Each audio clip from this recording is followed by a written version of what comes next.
ว่านางบัวพักตักเอาไม่สาวจะมาเม็นดอก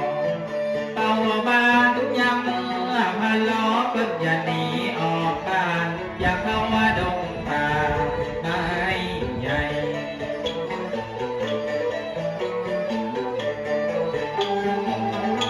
เอาดงป่าไม่ไปบ่อด้านเถิงให้ถึงทีนี้ภูเขาใหญ่กว่า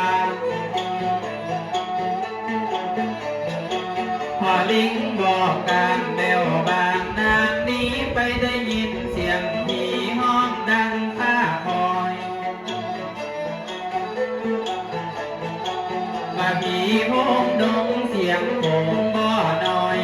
ผีอีคอยมันจะเห่าตัวหลังอันว่าเหตุและความกะหิงล่าโว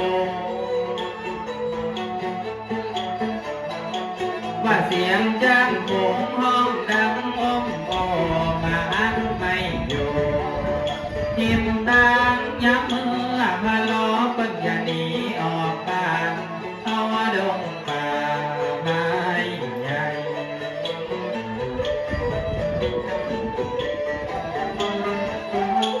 ว่าเอื้อมตามเชื่อหา